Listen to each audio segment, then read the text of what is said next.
Jennifer Matthews stood in the marble-floored kitchen of the sprawling Connecticut estate, her hands trembling as she rinsed the crystal wine glasses from the previous night's dinner party. The late afternoon sun filtered through the floor-to-ceiling windows, casting long shadows across the imported Italian countertops. Outside, the manicured lawns stretched toward the private lake, a view that once filled her with pride, but now felt like a gilded cage. Her left wrist ached where the bruises had faded to a sickly yellow-green, hidden beneath the diamond tennis bracelet William had given her as an apology 3 weeks ago. The same pattern repeated itself with clockwork precision. His rage, her pain, his remorse, his gifts. The cycle had become so familiar that Jennifer could predict it like the changing seasons. William Barrett was everything Connecticut society admired. At 42, he had built Barrett Financial Group into a powerhouse, managing investments for some of the wealthiest families on the East Coast. His tailored suits, charitable donations, and membership at the country club painted the picture of success. Nobody knew that behind the mahogany doors of their estate, he was a different man entirely. It had started small, 2 years into their marriage. A raised voice when dinner wasn't ready on time. A shove when she questioned where he'd been until 3 in the morning. Then came the night she forgot to pick up his dry cleaning, and he'd grabbed her by the throat, slamming her against the wall of their bedroom. "You have one job, Jennifer," he'd hissed, his breath hot against her face. "Don't make me look bad." The incident with the dog collar happened 6 months ago. She'd left dishes in the sink overnight, exhausted from organizing his firm's annual gala. William had found them in the morning before his tennis match. His face had contorted with rage, veins bulging in his neck as he screamed about her laziness and ingratitude. He'd grabbed the leather collar from their golden retriever's hook in the mudroom and fastened it around her neck, forcing her to her knees on the cold kitchen tile. "Maybe this will teach you to remember your place," he'd said, his voice eerily calm as he tied the leash to the cabinet handle and left for his match. She'd knelt there for 3 hours, the leather chafing her skin, tears streaming down her face. When he returned, he'd acted as though nothing had happened, ordering Chinese takeout and watching the game. Jennifer had learned to navigate his moods, to anticipate his triggers, to make herself small and invisible when the storm clouds gathered in his eyes. She'd stopped seeing her friends from college, stopped working at the art gallery she'd loved, stopped being the person she once was. Her mother had died 2 years ago, and her father lived in Arizona with his new wife. She felt utterly alone in a house filled with expensive furniture and silence. But today was different. Today, Jennifer had discovered something that changed everything. She'd been looking for the checkbook in William's home office to pay the landscaper when she found the folder. It was tucked in the back of his desk drawer, beneath files of financial statements and investment portfolios. The tab read, "Pinnacle Holdings Confidential." Curious, she'd opened it. What she found made her blood run cold. Documents detailing a complex scheme to defraud clients, funneling their money into offshore accounts while showing fabricated returns on their statements. Email printouts where William discussed the scheme with his business partner, Marcus Chen, joking about how easy it was to fool the old money idiots who trusted them blindly. There were spreadsheets showing millions of dollars siphoned away, and a timeline indicating the plan had been running for nearly 3 years. Jennifer's hands shook as she photographed every page with her phone, her heart pounding so hard she could hear it in her ears. This was it. This was her way out. Not just evidence of financial crimes that could send William to prison, but leverage. Real leverage. For the first time in years, she held power in her hands. The next morning, Jennifer sat across from attorney Rebecca Torres in a small office in downtown Hartford, far from the social circles where she might be recognized. Rebecca was in her 50s, with sharp eyes and a no-nonsense demeanor. She'd been recommended by a domestic violence hotline Jennifer had finally worked up the courage to call. "Mrs. Barrett, what you've brought me is explosive," Rebecca said, spreading the printed photographs across her desk. "This isn't just divorce material. This is federal wire fraud, securities fraud, money laundering. We're talking decades in prison if prosecuted." Jennifer nodded, wrapping her arms around herself. The bruises on her ribs from last week throbbed with each breath. "I want out of my marriage, but I want him to face consequences for everything. Not just what he's done to me, but to all those people he's stolen from." Rebecca studied her carefully. "You understand that going public with this will turn your life upside down. The media attention will be intense. Every detail of your marriage will be scrutinized. Are you prepared for that?" "I've been living in hell for 5 years," Jennifer said. her voice steadier than she expected. Whatever comes next can't be worse than what I've already survived. They spent the next 3 hours planning. Rebecca would file for divorce and a restraining order simultaneously, while forwarding the evidence to the Securities and Exchange Commission and the FBI. But Jennifer wanted more than just legal proceedings. She wanted the truth exposed in a way that would strip William of the respect and admiration he valued above all else. "There's a gala next week," Jennifer said. "The Barrett Foundation Annual Charity Ball. 500 guests, all of Connecticut's elite. Every society page will be there. Every client William has ever had." Rebecca raised an eyebrow. "You're thinking of making a statement?" "I'm thinking of telling the truth," Jennifer replied. "In front of everyone who's ever called us the perfect couple. In front of everyone who's ever told me how lucky I am to be Mrs. William Barrett." Over the next week, Jennifer moved through her daily routine like an actress playing a role. She smiled at William over breakfast, coordinated with the event planner for the gala, selected a stunning navy gown for the evening. William noticed nothing amiss. Why would he? She'd always been obedient, compliant, broken. Behind the scenes, Rebecca worked tirelessly. The FBI had opened an investigation based on the evidence. The SEC had frozen several of William's accounts pending review. But they'd agreed to wait until after the gala to make any arrests, giving Jennifer her moment of truth. It was risky, but Rebecca understood what her client needed. Not just escape, but vindication. Jennifer also reconnected with her old friend, Sarah Chen, who worked as an investigative journalist for the Hartford Courant. They met at a coffee shop in West Hartford, and Jennifer shared everything. Sarah's eyes grew wider with each revelation. "Jenny, this is the biggest story I've ever worked on," Sarah said, using the nickname from their college days. "I can't believe you've been going through this alone." "I won't be alone anymore," Jennifer said firmly. "After Saturday night, everyone will know who William Barrett really is." The night before the gala, William came home drunk from a client dinner. Jennifer was already in bed, pretending to sleep, when he stumbled into their room. She felt the mattress shift as he sat down, felt his hand on her shoulder. "You know I love you, right?" he slurred. "Even when I get angry, even when you disappoint me, I still love you. You're my wife. You're supposed to stand by me no matter what." Jennifer kept her breathing steady, her eyes closed. Inside, her heart hardened into something unbreakable. "Tomorrow night," she thought. "Tomorrow night, everything changes." The Barrett Foundation Annual Charity Ball was held at the Glastonbury Hills Country Club, a sprawling venue overlooking the Connecticut River. Crystal chandeliers hung from vaulted ceilings, and round tables dressed in white linen filled the ballroom. 500 guests in tuxedos and evening gowns mingled with champagne flutes, their laughter echoing off the walls. Jennifer stood beside William in the receiving line, her navy gown elegant and understated, her hair swept into a classic chignon. The diamond earrings William had given her after the collar incident sparkled under the lights. To everyone who greeted them, they were the picture of marital bliss, the successful financier and his gracious wife. "You look beautiful tonight," William whispered in her ear during a lull in greetings. "Try to smile more. You look nervous." "I'm fine," Jennifer replied, her smile never wavering. "Just want everything to be perfect." She'd planned every detail meticulously. The keynote speech was scheduled for 8:30 right after dinner. Normally, William would take the stage alone to thank donors and discuss the foundation's work. But tonight, Jennifer had informed the event coordinator that she would be speaking as well. William didn't know yet. At their table sat Marcus Chen and his wife, along with several of William's top clients. The Hendersons, old money from Greenwich, the Pratts, tech entrepreneurs turned philanthropists, and Judge Raymond Blackwood and his wife, pillars of Hartford society.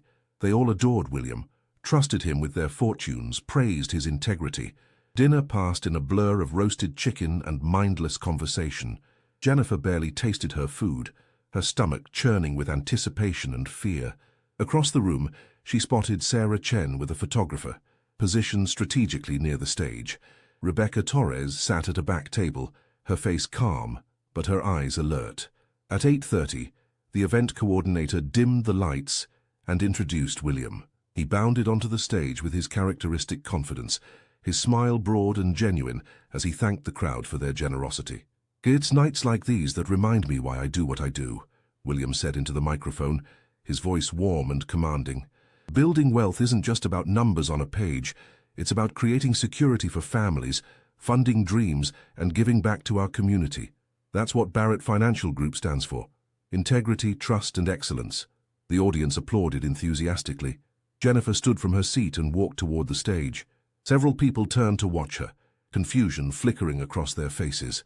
William's smile faltered slightly as she climbed the steps, but he recovered quickly, extending a hand to help her up. And of course, none of this would be possible without my incredible wife, Jennifer, he ad-libbed smoothly. She's the heart of our foundation. Jennifer took the microphone from his hand. Their eyes met, and she saw the question in his gaze, the first hint of uncertainty. She turned to face the audience, 500 faces looking at her expectantly. "Thank you all for coming tonight," she began, her voice clear and steady. "For years, I've stood beside my husband at events like this, smiling and playing my role. Tonight, I'm here to tell you the truth." William's hand gripped her elbow. "Jennifer, what are you—" She pulled away from him, stepping toward the edge of the stage. "The truth is that William Barrett is a fraud. For the past 3 years, he's been stealing from his clients, creating fake investment returns while funneling your money into offshore accounts. I have evidence of wire fraud, securities fraud, and money laundering. The FBI and SEC are already investigating." A collective gasp rippled through the ballroom. People rose from their seats, faces pale with shock. Marcus Chen's wineglass slipped from his hand, shattering on the floor. Judge Blackwood's face turned crimson with rage. "But that's not all I'm here to tell you," Jennifer continued, tears streaming down her face now. "I'm also here to tell you that behind closed doors, this man you all admire beat me, degraded me, and controlled every aspect of my life. 6 months ago, he tied a dog collar around my neck and leashed me to our kitchen cabinet because I didn't do the dishes. I have documented every bruise, every threat, every moment of terror." William lunged for the microphone, but security guards Rebecca had arranged stepped onto the stage, blocking his path. "She's lying," he shouted, his composure completely shattered. "She's unstable. Don't listen to her." "I have photographs," Jennifer said, holding up her phone. "I have medical records, I have witnesses, and after tonight I have my freedom." The ballroom erupted into chaos. Guests shouted questions, reporters rushed forward with cameras, and clients surrounded Marcus Chen demanding answers. William stood frozen on the stage, his carefully constructed world crumbling around him in real time. Jennifer walked off the stage and straight into Rebecca's waiting arms. "You did it," the attorney whispered. "You're free." The aftermath of that night played out across every newspaper and news channel in Connecticut and beyond. "Millionaire financier arrested in massive fraud scheme," read the Hartford Courant headline with a subheading, "Wife alleges years of domestic abuse." Sarah Chen's investigative piece ran as a front-page exclusive, detailing both the financial crimes and Jennifer's harrowing experience. Within 72 hours, William and Marcus were arrested and charged with multiple federal offenses. The FBI had seized records confirming everything Jennifer had revealed. 18 clients had been defrauded of a combined $47 million. The case was airtight. Jennifer moved into a small apartment in downtown Hartford, a one-bedroom with creaky floors and a view of the street instead of a lake, but it was hers. No marble countertops, no designer furniture, no constant fear, just peace and the possibility of rebuilding. Rebecca helped her navigate the divorce proceedings, which became significantly easier once William was indicted. The prenuptial agreement he'd insisted she sign became void due to his criminal activity and abuse. Jennifer was awarded a substantial settlement from the legitimate assets that remained after victim restitution. But more valuable than any financial settlement was the support Jennifer found in the aftermath. Women she'd never met reached out, sharing their own stories of abuse and thanking her for her courage. Domestic violence organizations invited her to speak, to help others recognize that wealth and status don't prevent abuse. They often just hide it more effectively. Sarah became a close friend again, helping Jennifer reconnect with the world she'd been isolated from for so long. They had coffee every Tuesday morning, and Jennifer slowly learned to trust again, to laugh again, to believe in her own worth. 3 months after the gala, Jennifer stood in a small community center in New Haven, addressing a group of 30 women at a domestic violence support meeting. Some had black eyes, some had broken arms, some carried invisible wounds that cut even deeper. "I know what it's like to feel trapped," she told them, her voice gentle but strong. "I know what it's like to believe you have no options, that no one will believe you, that you somehow deserve the pain. But I'm here to tell you that's a lie. You deserve safety, respect, and dignity, and there are people who will help you get there. A young woman in the back row raised her hand tentatively. But what if he has all the power, all the money, all the connections? Jennifer smiled. Then you find your own power. Truth is power. Your voice is power. And once you speak it out loud, everything changes. William's trial was scheduled for the following spring. Prosecutors expected him to face 20 to 30 years in prison, if convicted on all counts. Marcus had already taken a plea deal, agreeing to testify against his former partner in exchange for a reduced sentence. Jennifer knew she'd have to testify, to face William one more time in court. The thought still made her hands shake and her chest tighten, but Rebecca assured her she'd be there, that she wasn't alone anymore. On a crisp November afternoon, Jennifer visited her mother's grave in Farmington. She hadn't been there since the funeral, too consumed by the fear and control that had dominated her life. Now she knelt on the grass, placing a bouquet of white roses against the headstone. "I got out, Mum," she whispered. "I know you tried to warn me about him before you got sick. I wish I'd listened. But I'm okay now. I'm going to be okay." The wind rustled through the autumn leaves, and Jennifer felt something shift inside her. Not healing, that would take time, maybe years, but hope, a fragile, tentative hope that she could build a new life from the ruins of the old one. She returned to her apartment as the sun set, the small space warm with the lamp she'd left on. On her kitchen counter sat an acceptance letter from the Hartford Art Gallery, offering her a position as assistant curator. It was entry-level, a fraction of what she'd earned before William convinced her to quit. But it was hers, earned through her own merit, not granted as a privilege of being Mrs. William Barrett. Jennifer opened her laptop and began writing. Rebecca had suggested she document her story, not for publication necessarily, but for healing. The words flowed easier than she expected, years of silence finally finding voice. She wrote about the girl she'd been before William, full of dreams and confidence. She wrote about the gradual erosion of her self-worth, the isolation, the fear. She wrote about the dog collar, about kneeling on cold tile and feeling utterly broken. And she wrote about finding that folder, about choosing to act, about standing on that stage and reclaiming her truth.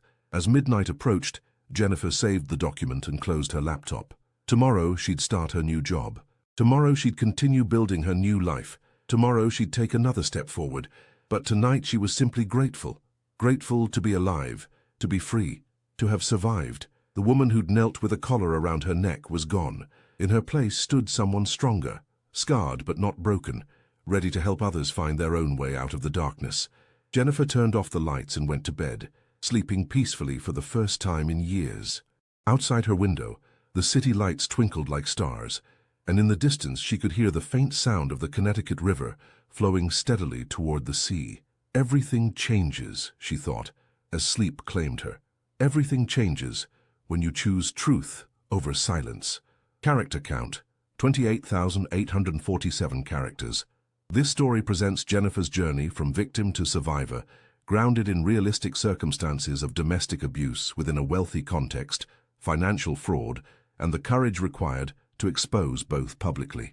The narrative follows her discovery of evidence, planning her escape, the dramatic public revelation at the charity gala, and her initial steps toward recovery and helping others.